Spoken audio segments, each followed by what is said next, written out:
Good evening, everyone, and thank you for joining us for Maritime Smuggling in California, a deep dive into the earliest documented case. My name is Suzanne M. I am the Acting Senior Librarian of Digitization and Special Collections, and I'm pleased to introduce our presenters today.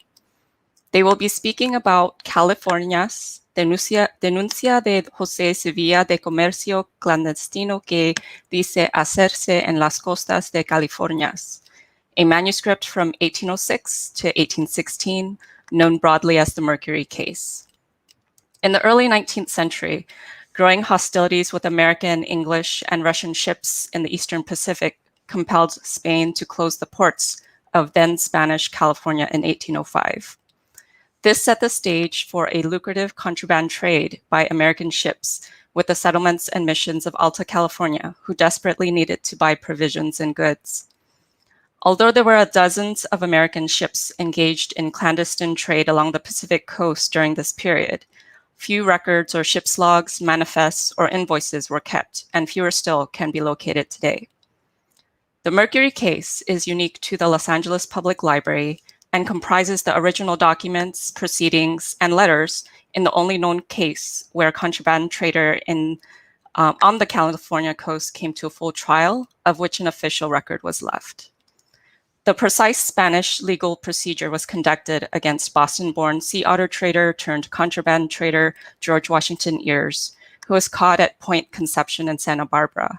And it is all recorded in this manuscript, including the full inventory of his ship Mercury, his correspondence with the Viceroy of New Spain, his brother and ship owners in Boston, many furtive notes from the missionaries and other prominent citizens of California making dates with him, his bills of sale showing rather excessive purchases of expensive goods, and the prices paid in money and otter skins. I'll provide a little bit of background about each of our speakers. We have Cameron LaFollette, Oregon independent scholar and coastal historian, who will discuss the information gaps in the maritime fur trade with respect to Oregon, a major slice of the Northwest coast that is rarely discussed in documents of the time.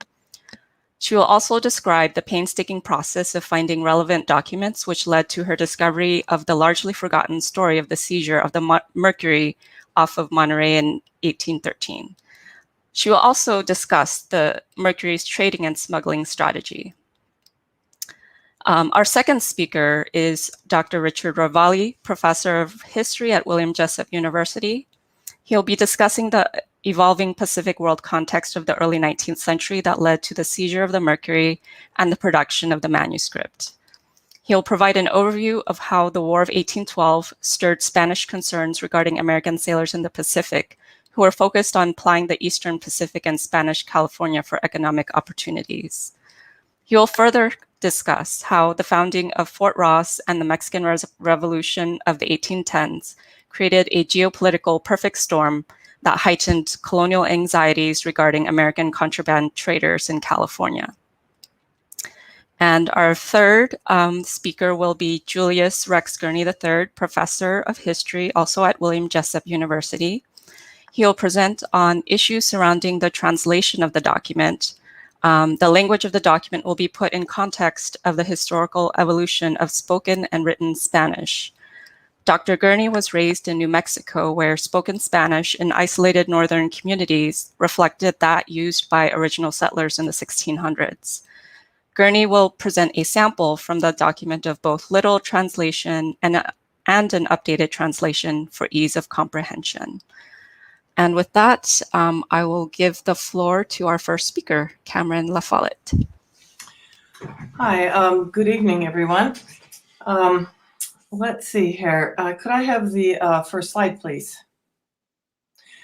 Okay, so I want to discuss how this project all started because I was the responsible person for refinding these documents. And in order to discuss that, we have to talk about these folks, which is sea otters. There are two subspecies of sea otters. They're quite similar in many ways, but they have a lot in common. Suzanne, could you give me the second slide? There we go. The original sea otter range, as you can see here, covered the entire North Pacific.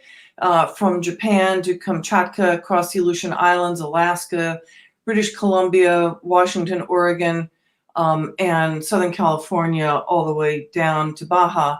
The red areas show areas that have been wiped, where sea otters have been wiped out and have not regained their foothold since the maritime fur trade. The maritime fur trade, as you can see from this slide, nearly exterminated otters throughout their range. There have been restorations in some areas, so they have partially regained some aspects of their range, but not by any means all of it. Next slide, please. The origins of the maritime fur trade came in the Chinese love of sea otter fur for trimming the robes of royalty and high-ranking nobility. As you can see in this slide, you notice his cape, the emperor's cape and gown are trimmed with sea otter fur. Sea otter fur is the richest and most luxurious in the world and was the one most appreciated by Chinese royalty and nobility of all the other fur-bearing mammals whose fur they could also use. And the Chinese were willing to essentially pay any price for sea otter furs.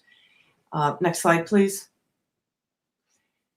So the first European nation to discover the Chinese appreciation and market for sea otter fur were the Russians.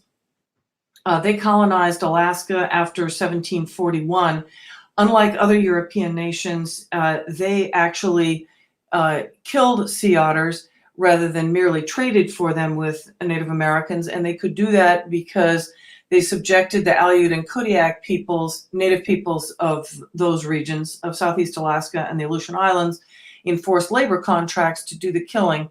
And the Aleuts and Kodiaks had a efficient maritime culture and were highly skilled at killing marine mammals.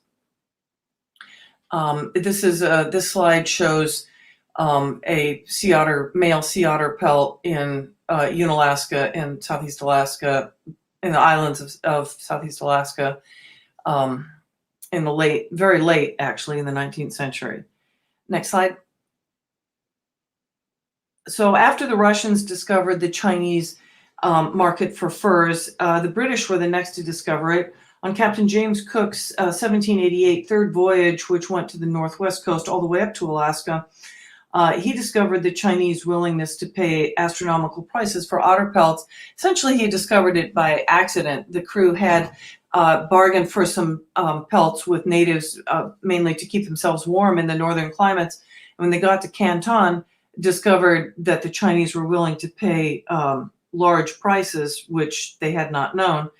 And when he returned to England, that became known, and the first maritime traders from England came around South America to do the trading.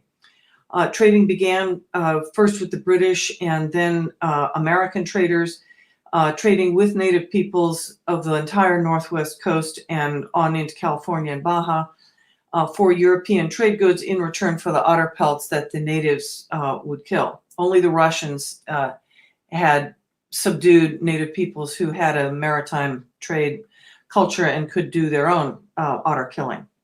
Next slide. So I am researching the maritime fur trade in Oregon. Oregon sea otters were extirpated by about 1910 at the latest, and the question has always been, who did it? This slide shows Captain Vancouver and Captain Robert Gray, who was the European discoverer of the Columbia River, meeting on the high seas. Next slide. So in Oregon, there were three phases of extirpation of sea otters. The first was the maritime fur traders, trading with willing natives who killed the sea otters for European trade goods that they needed. Second was the fur companies like the Hudson's Bay Company, John Jacob Astor's Pacific Fur Company, for which he founded what is now the town of Astoria in 1811. And then the third phase was local hunters. Once the Oregon coast was settled by Anglo-Americans, local Anglo hunters and native hunters in the region extirpated the remaining population.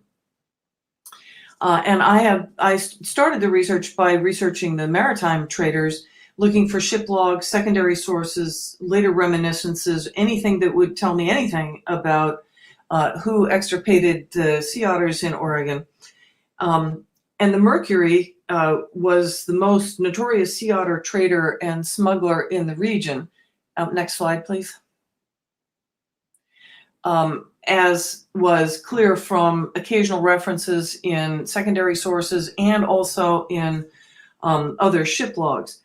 There were two principal aspects of the Mercury trade that became very clear early on just from secondary sources. One, they were known, the Mercury, Captain George Ayers, was known to have traded and smuggled sea otter pelts on the Columbia River, and not only sea otter pelts, but elk hide armor, which was called, you usually see it in the sources as clamens.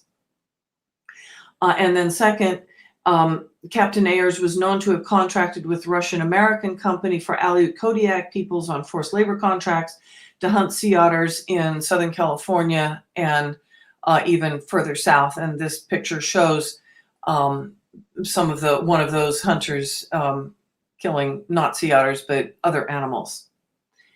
And I saw a reference note that the records of the ship's capture in 1813 by the Spanish were held at Los Angeles Public Library, and so started to investigate that. Next slide.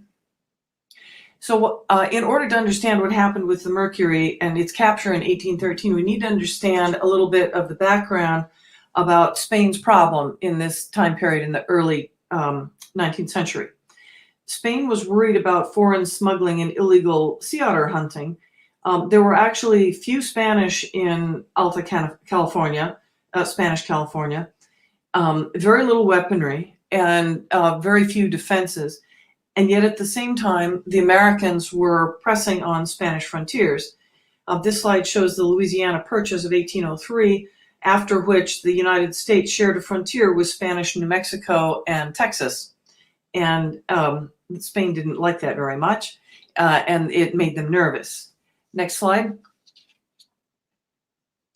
And then the Lewis and Clark expedition, which came all the way across the United States on foot or by canoe, spent the winter of 1805-1806 on the North Oregon coast in what's now Clatsop County.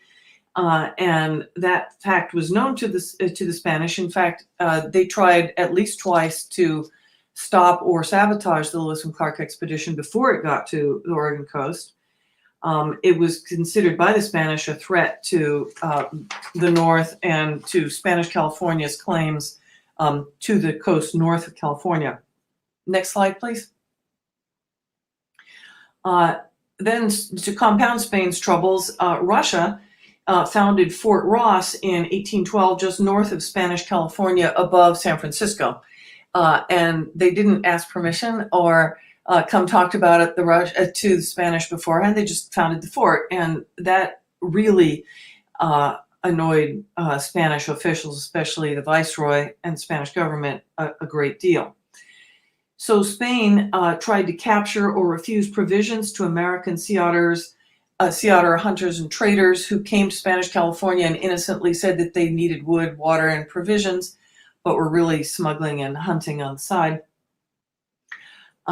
And I want to talk a little bit about George Ayers' history, Captain George Ayers, who's the star of this smuggling show. He sailed his very first trip to sea. He sailed on the ship Alexander to San Diego Bay in 1803 as the first mate. The Spanish suspected that Alexander was smuggling rather than just trading goods for provisions. They boarded the ship and found 491 otter pelts, despite the captain's protestations. It was, Captain Ayers who was later Captain Ayers, learned right at the beginning that smuggling is potentially dangerous, but highly lucrative. Next slide, please. So we don't know exactly what the ship Mercury looks like. There's not a precise nautical description that would give us the chance to draw exactly what it looks like, but possibly something like this. Brigs were very popular in the early 19th century. It was a 145-ton ship built in Boston with a crew of 16 to 18. It left Boston in 1806. Captain William Heath Davis was in command initially, and arrived on the northwest coast in the fall of 1807. George Washington Ayers was supercargo. The Mercury came under the command of Ayers in January of 1808. And for several years, his trading smuggling pattern was basically this. He would go up to Russian Alaska, to Sitka, which was the headquarters, then come down to the Columbia River with Aleut hunters often, and hunt sea otters and trade for clownins, the elk-hide armor, and then go to Southern California, trading and smuggling with emissions, and then go to Canton to sell the sea otter pelts. Next slide, please.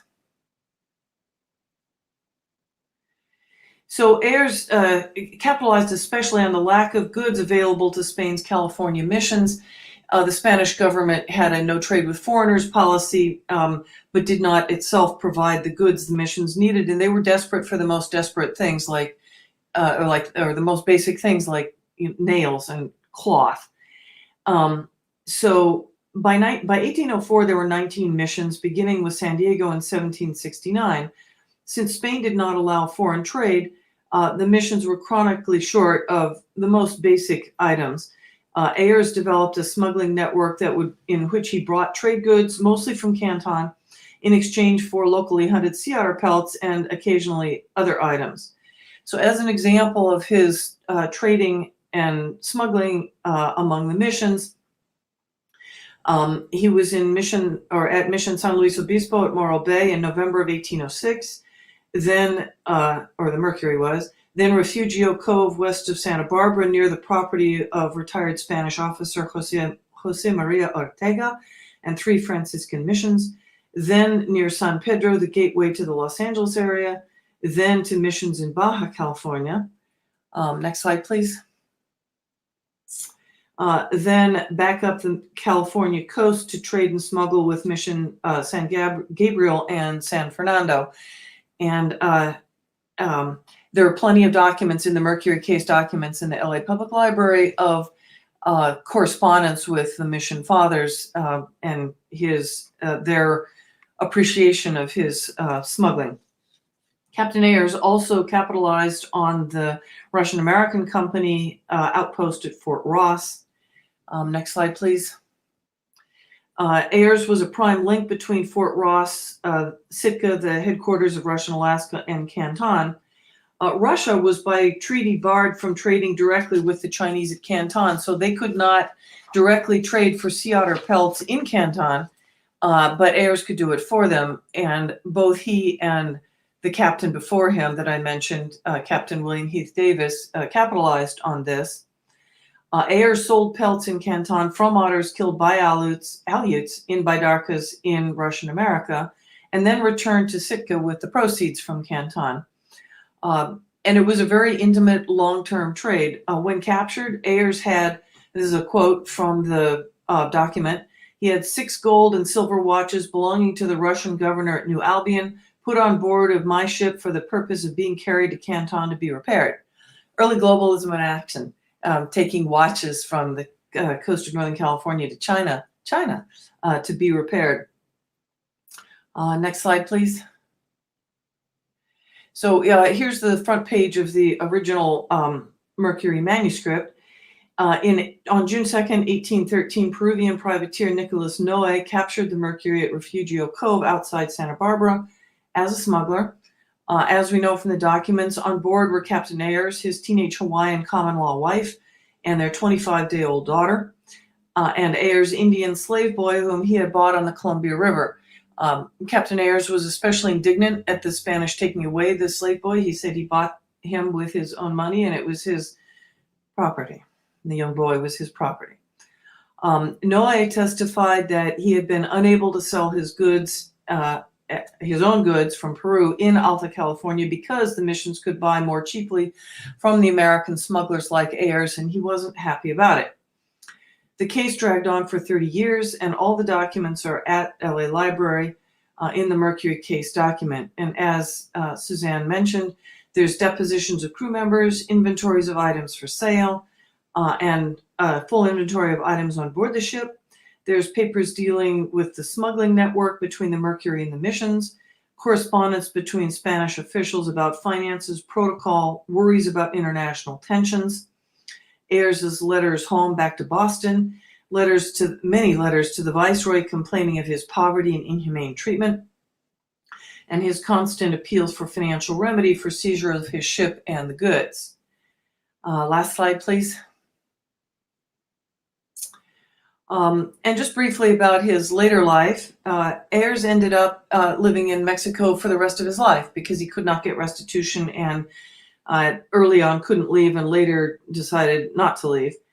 He moved to Guadalajara in 1816. He converted to Catholicism and married a young Spanish woman, Maria Ana Velasco, in 1818 when he was 43 and she was 22. They had 4 sons. And he additionally had 2 illegitimate sons. The record doesn't tell us who they were with. And in the 1820s, he practiced folk medicine and surgery and is mentioned in the records as so doing. He continued to press restoration and restitution claims his whole life throughout the 1820s and 1830s, both before and after Mexican independence in 1821. Despite the Mexican instability, both politically and financially, directly after independence. In 1842, he submitted a petition to a joint Mexican-American Claims Commission for $237,300, which was a great deal more money at that time than it is now. However, nothing was ever paid to Ayers, even though the Claims Commission recommended payment of some $96,000. And he died in 1855, about 79 years old, and to the day of his death, he never got any reparations for the seizure of his ship. However, he left us a legacy of a very rich set of documents at the LA Public Library. Thank you very much.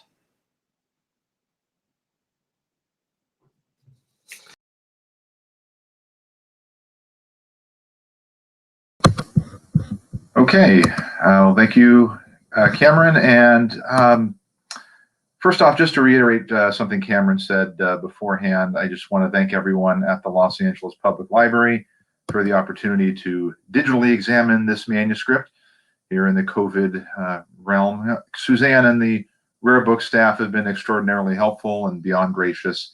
And I know that Cameron, Rex, and I all feel that this talk is only one small way that we can give thanks for the generosity that's been shown, and we hope to continue to find ways of doing so. I'm a historian who specializes in the Pacific and California, with emphasis on the maritime fur trade and sea otter conservation since the early modern era. You can go to the first slide, please. And I published a book in 2018 on the history of the sea otter, a brief study that attempted to synthesize what we know about otter hunting and conservation throughout the Pacific Basin. And since much of my early work on the topic involved published primary and secondary sources, I wanted to begin focusing more on archival collections and data sets, in part to help fill gaps that I didn't have time to cover previously, and to better illuminate the fur trade and this iconic marine mammal's past. So I was very excited when Cameron contacted me after my book came out to talk about sea otters and history, and dropped a hint about this manuscript that was sitting there at the LA Public Library that only a handful of historians have written about in over 100 years, documents about an early 19th century American contraband trader captured on the coast and taken to Mexico. And so I was immediately interested and followed up on Cameron's initial inquiry with contacting the Rare Book staff about digitization of the manuscript.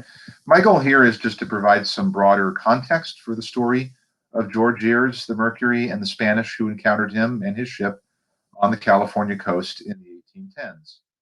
The arrest of Ayers and the extensive paper trail that it generated was only made possible by the evolving dynamics of Pacific maritime history in the 1810s, the various links across seascapes that generated an economic and geopolitical perfect storm in the Eastern Pacific that ultimately swamped Ayers' hopes of making money in the fur trade.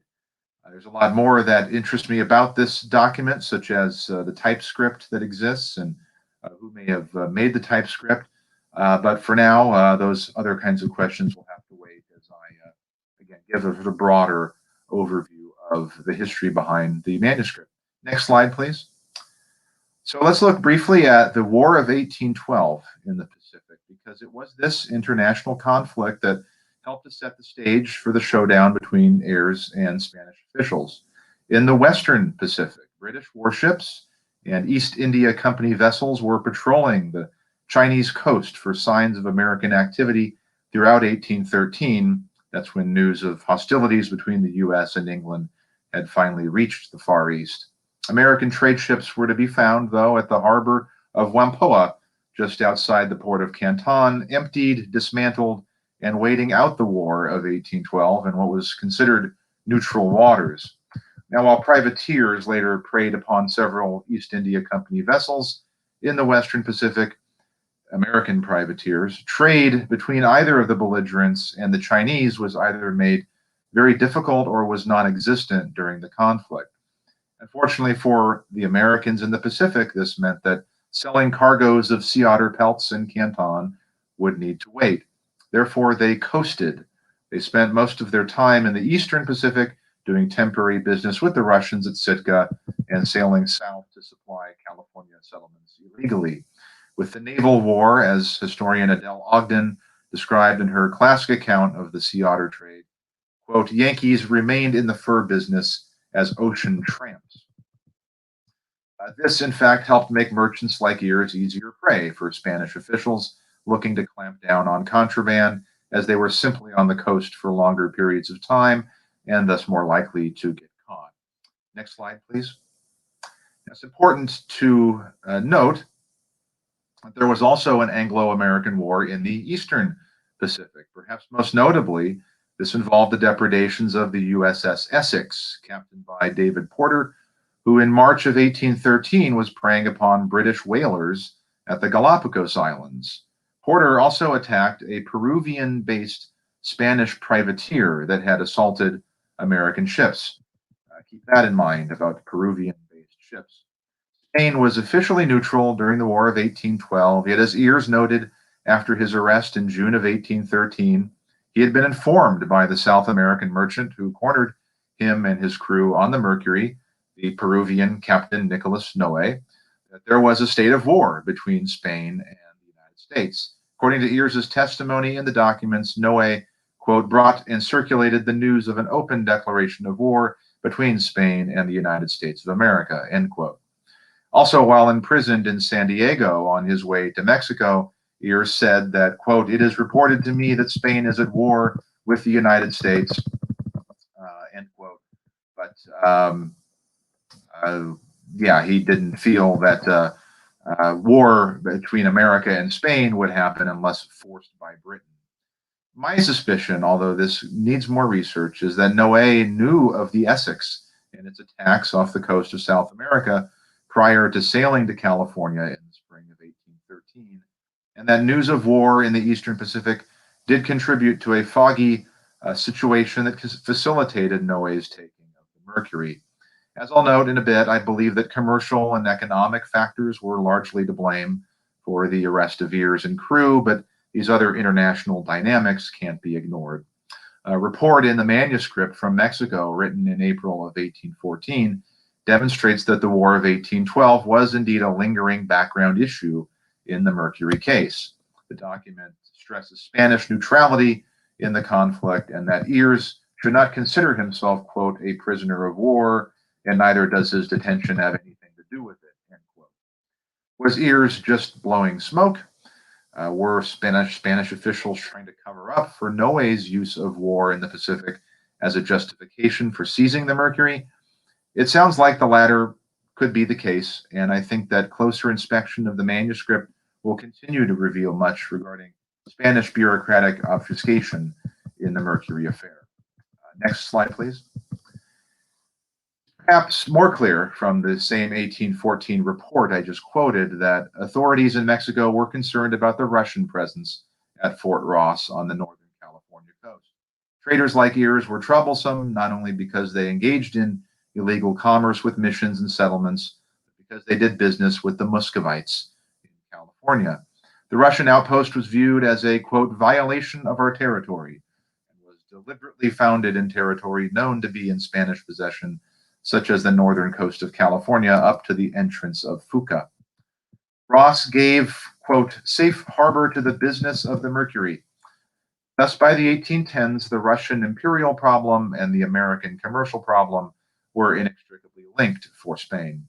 A record of an interrogation of ears in California is preserved in the manuscript and shows the degree to which colonial officials were growing increasingly anxious about foreign incursions in the province. After questioning Ears about his religion, why he cruised the coast, and which Spanish subjects he did business with, the interrogators focused on his knowledge about the settlements north of San Francisco. Who was the commander of the Russian settlement? Why were they there? What did he trade with them? So the existence of the Ross colony was at least just as important, and probably more so, to provincial officials as were the activities of Yankee contrabandistas. Next slide, please. Thirdly, in addition to rumors of war and the Russians, the Mexican Revolution indeed contributed to the seizure of the Mercury and the debate regarding Ears and his vessel, because it was the political turmoil in Mexico that began in 1810 that created supply troubles for California settlements. The port of San Blas was captured by insurgents in 1810, who, according to a letter from Father Jose Señan at Mission San Buenaventura, threatened goods shipped from the mission, including sea otter skins. And it was the chaos on the Mexican coast that resulted in irregular shipments going in the other direction, California. Missionaries and settlers were thus more willing to deal with American merchants who brought much needed goods. For example, as Ears makes clear in his defense in the documents, quote, I have supplied the clergy for the articles of religion from their great entreaties, not being able on account of the revolution on the continent to obtain them. End quote. Such trade may have been illegal, but it was clearly more prevalent in the 1810s as Californians struggled to get by. As Governor Jose Dario Arguello claimed, quote, necessity makes licit what is not licit by the law. End quote. In fact, Ears was not the only American contrabandista who was captured in the 1810s for doing this. The peddler, under Captain Samuel Northrop, took supplies to the Russians at Bodega, sailed southward, and by August of 1814 was stopped by the Tegel, another South American merchant vessel, courtesy of 2 cannonballs. This time, Governor Arguello released the peddler since Northrop's stated mission was that he intended to rendezvous with a Russian ship and transfer his cargo. Of course, that conveniently obscured his desire to tap into the California fur market. Spanish authorities and businessmen had every reason to be concerned about Americans depriving them of opportunities to make money in the province during the Revolution, even if the cheaper supplies were welcomed by many on the ground. Next slide, please. The presence of South American vessels enforcing trade restrictions in California brings to light lesser-known patterns in early 19th century Pacific trade that shaped the whole Mercury affair. As economic historian Marie Christine Duggan has recently documented, late Spanish commercial contacts were expanding in the Eastern Pacific by the 1810s, characterized by increasingly lucrative maritime links between Guadalajara, where Ears would eventually end up, as Cameron noted, Panama, Lima, and California. In Panama, in particular, the Spanish king gave temporary permission in 1808 for British goods arriving from the Caribbean to be taxed and shipped up and down the Pacific coast, resulting in a sharp increase of goods that entered Guadalajara for about a decade. South American vessels like the Tegel and Noé's Flora were therefore very interested in protecting these burgeoning markets by making sure that Americans were not the ones meeting the demands of customers in the Californias. So yes, war and Russians, but also money seems to have been a principal reason for Ears' arrest and the time he spent in Mexico. The Mercury was not only at the wrong place and the wrong time, but messing with the wrong Pacific people and their money. Last slide, please. Finally, Noé, in fact, does show up not only in the Mercury manuscript, but in the published letters of Father Señan at Mission San Buenaventura, who which really is another valuable source that I've only recently discovered. Noe and the flora are noted as being at Monterey in the spring of 1812, seeking tallow, or animal fat, according to Signan. As I've already mentioned, Signan also wrote about otter pelts that were collected at San Buenaventura in the 1810s and shipped to Mexico. And his letters provide some unique insight into the California sea otter economy of the late Spanish period, a business that attracted both the Mercury and the flora. And they offer a rare perspective on how trade and hunting contributed to the decline of animals at this time. Now, nutria, or nutrias, the Spanish word for otter, appears 43 times in the Mercury manuscript, according to my OCR search of the typescript. But it appears only in lists of cargo or in descriptions of contraband activity.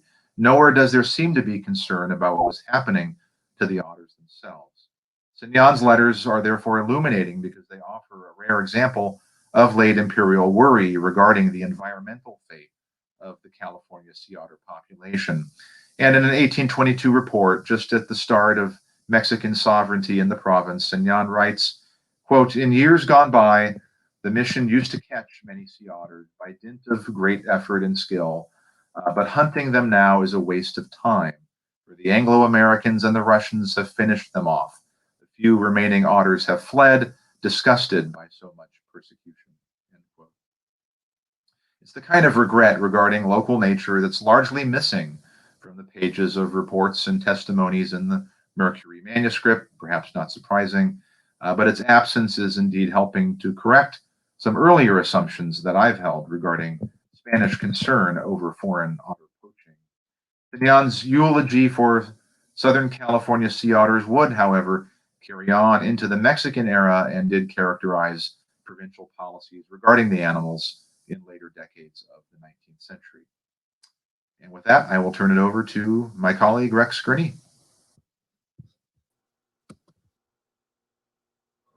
Hello. I'm going to be briefly talking about the document itself, graciously digitized for us by the Los Angeles Public Library. Some challenges in translating the document, or at least challenges I found in translating the document.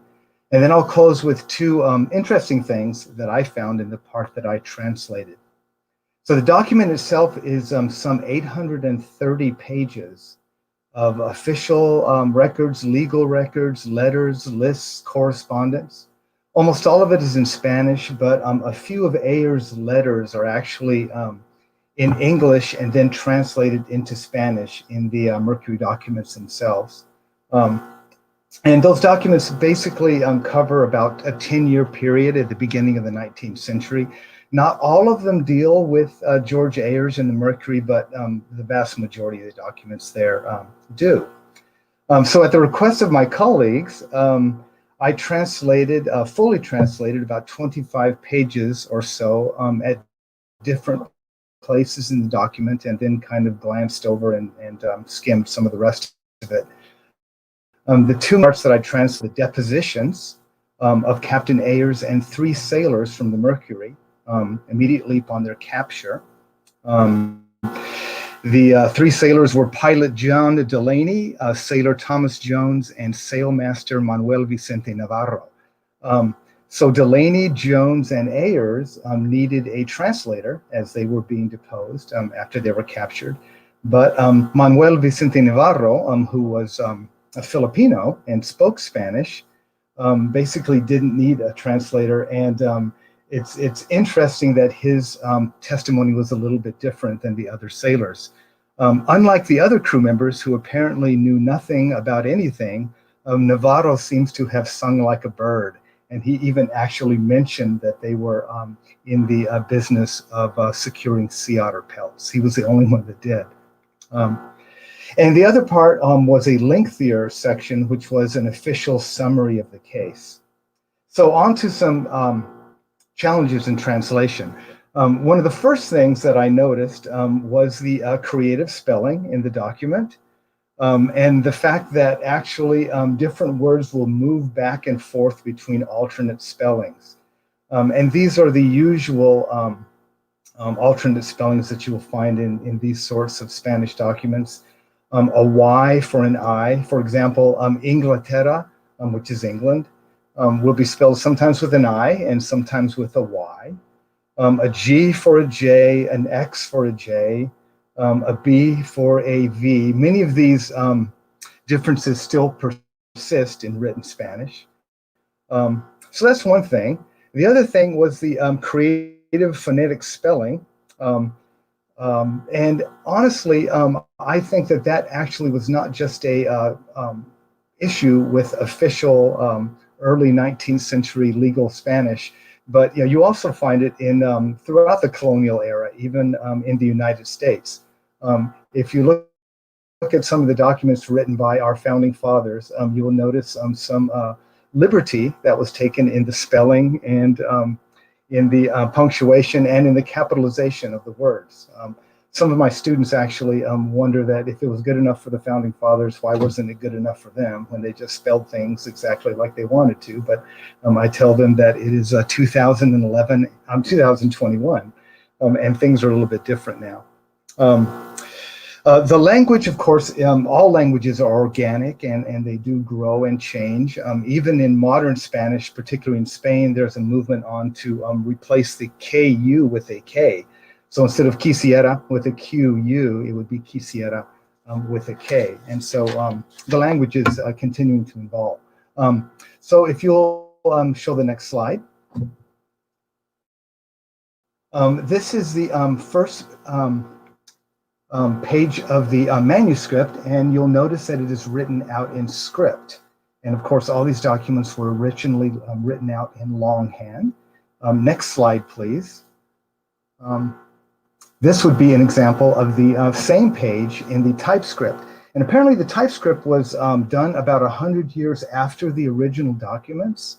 Of course, the translation that I did was from the typescript and not from the original longhand in the document. For us moderns, in some ways, this document is a translator's nightmare, and particularly for an amateur such as myself. It's replete with long, involved sentences, creative punctuation, convoluted syntax, but it probably was representative of official government legal communication at the time. And if you want to blame somebody for the inordinately long sentences that one will find in the Mercury document, you might be able to blame the person who should show up on my next slide, actually. So actually, that's where I began translating the document. Next slide, please. This should be a picture of, next slide, please. Alfonso X, who hopefully will show up in a minute. Anyway, next slide. There we go, Alfonso X of Castile, known in history as Alfonso el Sabio, or the learned one, the intelligent one.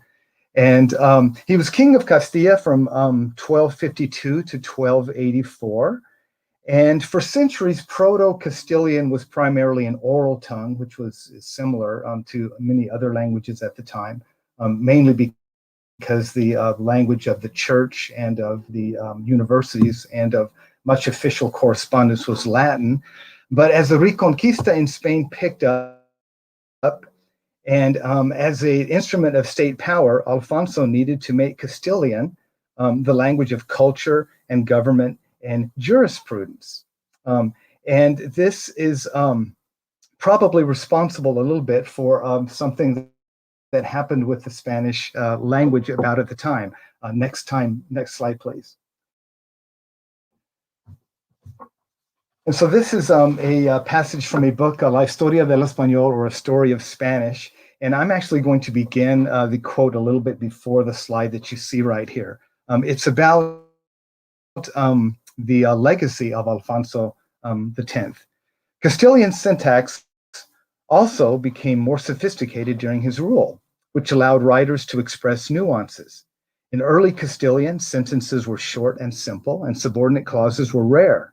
But during the 13th century, largely as a result of Alfonso's intellectual pursuits, sentences became longer with more conjunctions, pronouns, and time markers.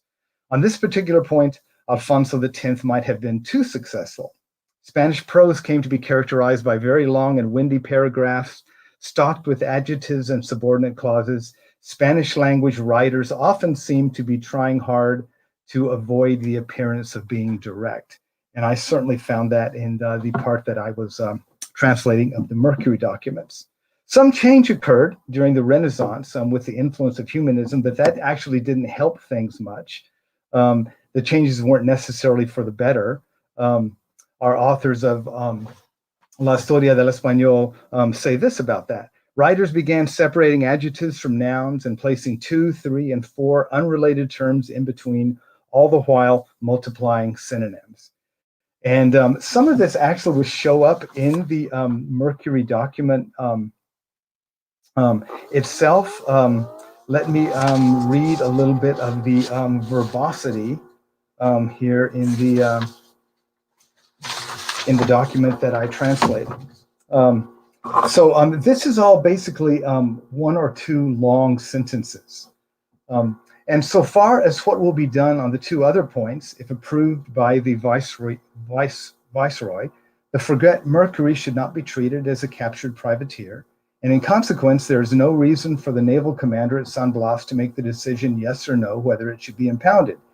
You yourself can dispatch the order that corresponds to the governor of Alta California by returning this notebook, which instructs on all the indicated points, including the answers given before the governor, and deducing what would be advisable with Captain Noé, and later resolving what was the substance of the commerce and what is estimated in accordance with justice, in agreement to the royal orders of December the 25th, 1790, and of August 1802, of which a copy has been remitted with instructions on the matter, with precautions that could arise from the result, and that, understanding the complaints of Captain George Ayers, take care to address them so that there is no motive for new ones, and all the extortion that this foreigner could justly demand, giving general notice of this measure Captain Ayers himself in the performance as enacting of his testimony, the goal of which he should understand that he should not consider his impounded ship as a prisoner of war, and neither does his detention have anything to do with it. It all involves the illegal commerce he was engaged in,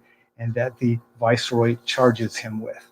Of course, you could have said that a lot more succinctly, but that's not what you read in the documents. And so a couple of interesting things to close with that I found in the part that I translated. In the summary document that I just read from, George W. Ayers is referred to a number of different ways and actually never by his correct name. If this were a Monty Python skit, it would sort of be like a running gag. How many times can you mispronounce Ayers' name? In fact, actually, during the document, Ayers is not called Ayers at all. He is called George Guillermo Gaius. And then later, he's simply called Guillermo Gaius.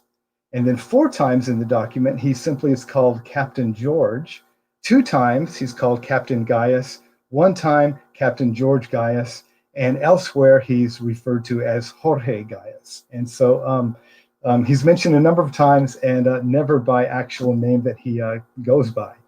And as my colleague Richard mentioned earlier, there seems to be a nervousness evident among those connected with this document, and you find it in the part that I translated. There's qualified hedging in some of the pronouncements. It seems that different people are trying to cover their own backsides in case this thing goes south. Let me read a short section that illustrates that. This is about midway through the longer document that I translated. But when we deal with the impoundment of a ship engaged in contraband or illegal commerce on our coasts, we should treat it according to the royal order of December 25, 1790 and August 10, 1802. And we should, now not only should we act against the subjects of any nation that is involved in contraband or illegal commerce on our ports and coasts, but we have the right to confiscate the ships according to the instructions of the matter. That way, on this point, the resolution should consider everything, whether the type of commerce the frigate Mercury was engaged in. That is, if it is limited its traffic and provisions to Spanish territory, or if it had commerce with the pagan Indians or the Russian establishments, or if it has gone beyond the traffic and provisions and has engaged in commerce on the coasts of our territory. If it has, according to Captain George, the consent of the first officials on the coast, in which case they are the ones that should be blamed. These issues are not sufficiently clear in the instructions by which the Commandant of Santa Barbara acted, and without clarification on by which terms justice is served, it is very repugnant to proceed to place blame or any verdict on those who have an equal interest in this, the owners of the impounded ships. So the first thing that should be done is to respond to the charges of commerce without official permission of Spain, charges indicated by Captain Noé. This circumstance, along with the neutrality that continues between our nation and the Anglo-Americans, obligates that we treat this situation with the most delicacy and circumspection possible. It's perfectly clear what the reasons would be for this. Ayers is causing trouble and detention. Spain, particularly colonial Spain, is undergoing multiple crises at the same time. Burgeoning commercial interests of the Russians and the Anglo-Americans, the War of 1812 and attempts to remain neutral, treaties made and broken, and the first wave of the independence movement in Mexico. Certainly there's reasons for the circumspection that the officials are showing in these documents. Thank you.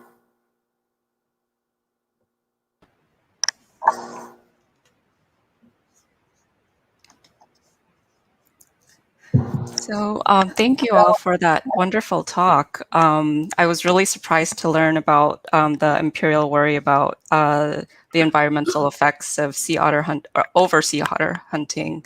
That wasn't something I thought that they were concerned with, and also really fascinating to learn about how George Washington Ayers was referred to by the wrong name so many times in the manuscript. So I'm gonna, before I open it up to the floor, to the audience for questions, I wanted to just turn people's attention to the Facebook page for the History Department at William Jessup University. So it's at www.facebook.com/WJU History. If you're interested in learning more about Dr. Ravalli's and Dr. Gurney's research, among others, please follow this page. And so I'm as I let people kind of gather any questions they might have, I'll ask a couple of questions. So what are your plans for additional research on the Mercury case? And are there any plans to write an article or a book about the Mercury and George Washington Ayers? Well, let me start by saying that we definitely want to do something with the Mercury manuscript. We have here an enormously large and rich and complex and difficult manuscript that has a great deal to say about a slice of Pacific Northwest and California history that's very rarely really looked at. I want to, one of the things that needs to be stressed more, and it's hard to see that when you dive into the manuscript because it's so unique and tangled up in Spanish policy of the time, is that the maritime fur trade was, by 1813, pretty long-standing. It had started in the late 1780s, by and large, the Russians in the 1740s. And it was international. It covered the whole coast and the Aleutian, from the Aleutian Islands all the way down to Baja. The trading with the California missions and smuggling did not start with Captain Ayers. The little vignette I gave of going from mission to mission started with the Mercury under Captain Davis, and Ayers continued it. Other smugglers preceded the Mercury and also followed the Mercury in doing the same thing, and placing the Mercury in its larger context of both the time and the smuggling trade and the other contrabandistas that were operating between Russia and California is really important. And we want to research that larger sort of penumbra of things that were happening and that affected how and why the Mercury was captured, as well as look for details about what else happened. Why, for example, did the Mercury's co-owners back in Boston not really press a case against Mexico for freeing Captain Ayers and the crew and the ship? And what happened to the rest of the crew members, by the way? You know, Ayers stayed in Mexico for the rest of his life, but what about the other crew members? Do we know? So there's a lot of things to be looked at, and that's going to require quite a bit of research. But yes, we plan to write articles and maybe a book. Great. Yeah, you'll have to let us know.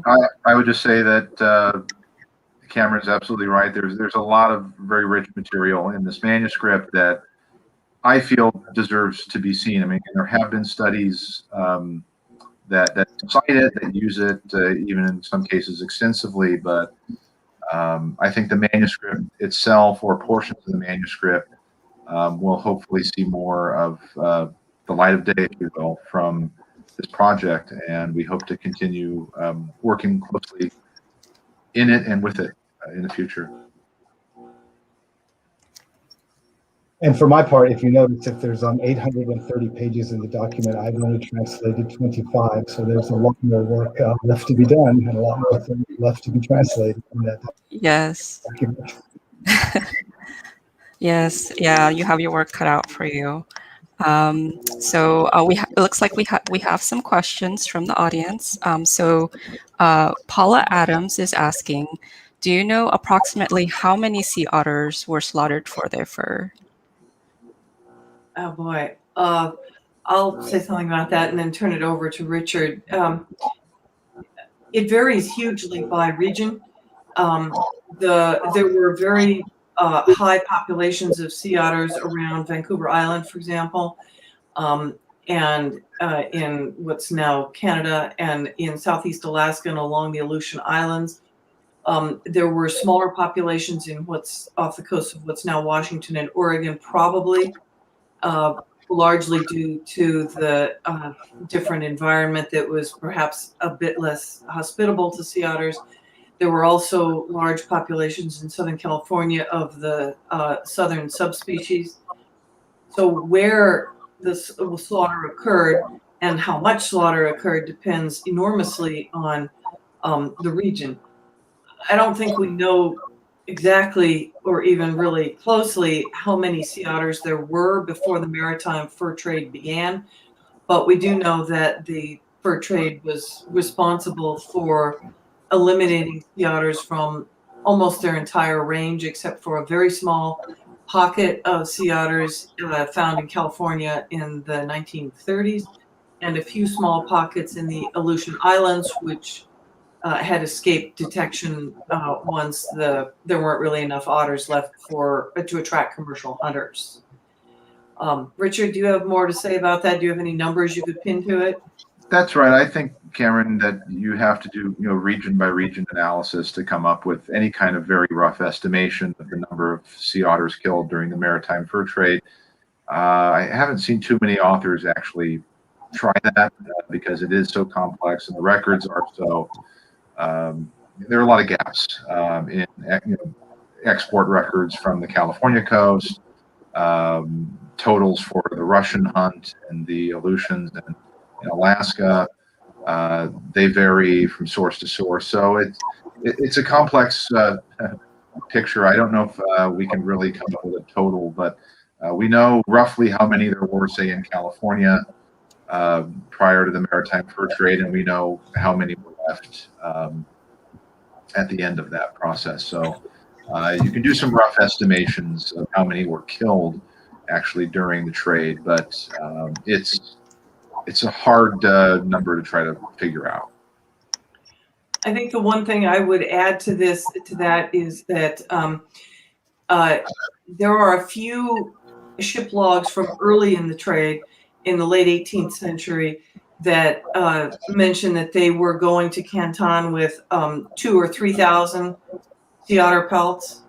or even in a couple cases as many as 4,000, hunting or trading with natives who did the hunting, primarily in British Columbia and Southeast Alaska. So that would give you, if a single ship on a single trip to Canton was carrying 3,000 sea otter pelts, that's a lot of slaughter that took place by natives who knew how to do it and were skilled in it and were attracted to the European trade goods they got in exchange. Everybody was eager to fulfill the Chinese market for sea otter furs because it was so lucrative, and it continued to be lucrative until the sea otter portion of the fur trade collapsed at different times in different regions. First in Alaska and last in Southern California, but by the early 1820s, it was nothing like it had been in the 1780s, and fur seals became more important than sea otters eventually in the trade, and that was directly because of overhunting. Almost no sources describe the hunting and the skinning and the gory parts of the business, but it was undoubtedly very ugly. Mark Shanks has a question. He says, Dr. Gurney, you mentioned that you did your translation from a later typescript of the original manuscript document. Have you or some other scholar checked to confirm that the typescript accurately reflects the whole of the manuscript? Having dealt with some research in early manuscript documents, later reprinted in the 19th century, I know that my editors and advisors insisted that I confirm the typescript as part of it, as building journal articles, and that in several cases typescripts did not. Well, certainly if this goes beyond this presentation right here, I've already thought ahead of that I would have to check the typescript as much as I can against the written manuscript. And so you're right. I also actually had wondered whether the misspellings of Ayers' name was simply a result of the wasn't accidental by the person who did the typescript. Yeah, that'd be interesting to make the I actually comparison. don't think that, but I would definitely have to do that. Certainly, that would only be scholarly responsible to do that. Yeah, part of the difficulty here is the typescript was made approximately 1910, perhaps, but there do not seem to be records at the LA Public Library about who made the typescript. That's a major task, to read 830-some page manuscript in old-fashioned, highly bureaucratic Spanish, very curlicue type manuscript, and it's not sort of the way we handwrite now, and make a typescript from it. That's just a task that would take months. Who did it?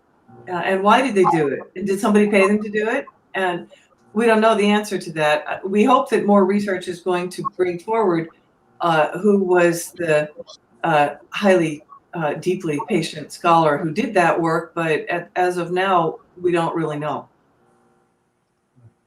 And I think I think others have made that comparison that the question asked for between at least a portion of the actual manuscript that we do have digitized from the Rare Books Room compared to the typescript. I think, was it Murray Duggan, Cameron, that actually did sort of a rough look at what we had in the typescript versus what the manuscript says, and says generally it looks like it holds up, right? That it's an accurate translation or an accurate creation from the manuscripts. But indeed, more work needs to be done than beyond just sampling of the manuscript that we were able to look at. Again, we had the entire typescript, but only portions of the original manuscript have been digitized to date. Yeah, and if ever it turns out to be scholarly useful to translate and publish the entire manuscript, somebody will have to go through and check the typescript and the manuscript to make sure that in any publication and translation, the entire manuscript, the handwritten manuscript, is properly translated. Certainly. not just from the typescript.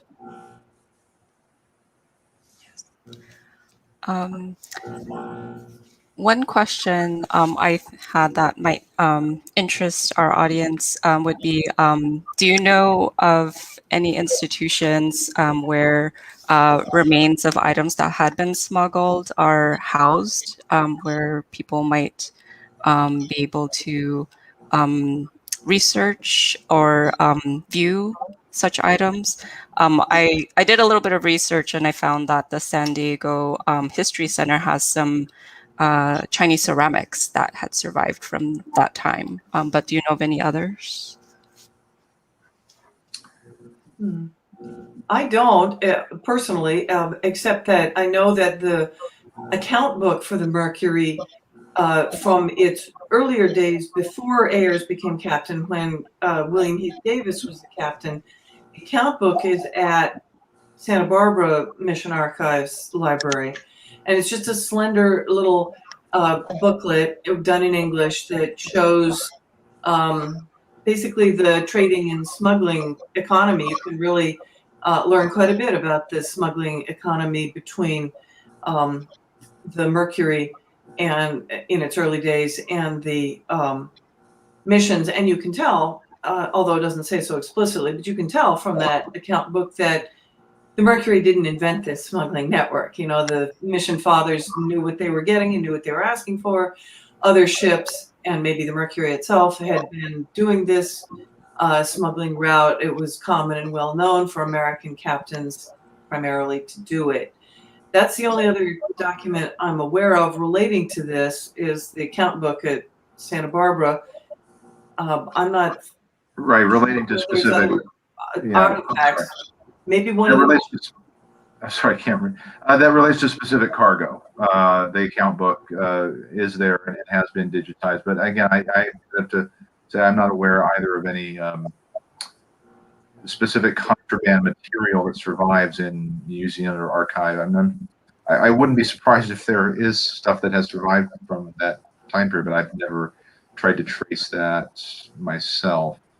The account book, by the way, has been digitized. Santa Barbara Library did digitize the account book, so it would be possible, I guess, in theory, to for sleuths to try to take that up and find out where some of this material ended up that was traded on the Mercury. And again, as Cameron noted, this would have been before Ayers was.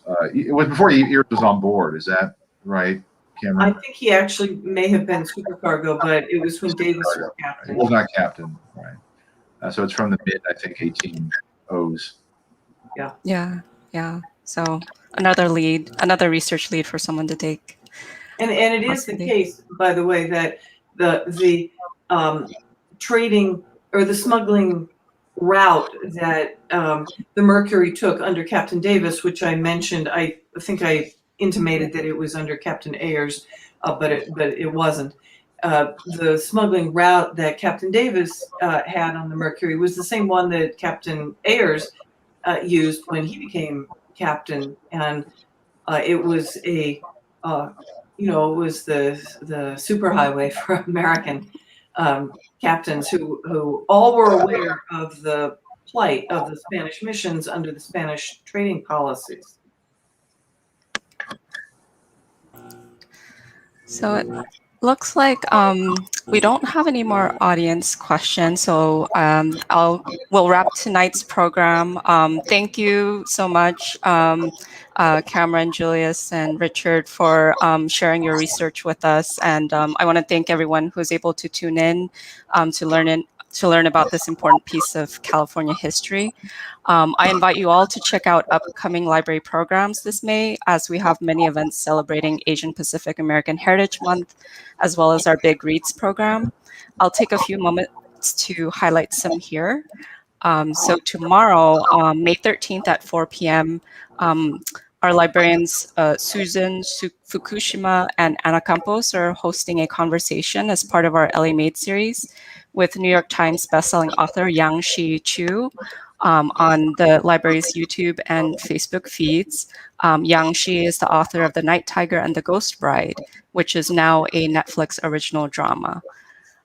Then on Thursday, May 20th at 4 p.m., we have a program by Teenscape and the Literature Fiction Department, who are going to celebrate the big read with a book discussion of The Roundhouse by Louise Erdrich and a read-alike presentation.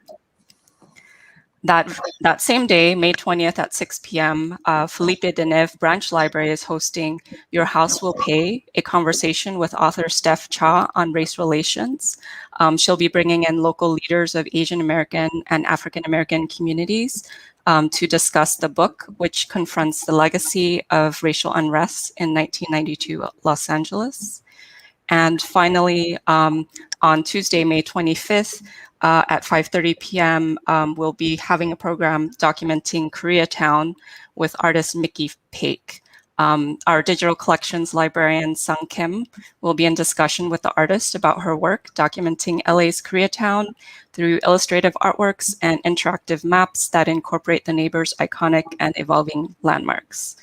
And with that, I again want to thank our presenters and thank you all again for joining us. Have a good night.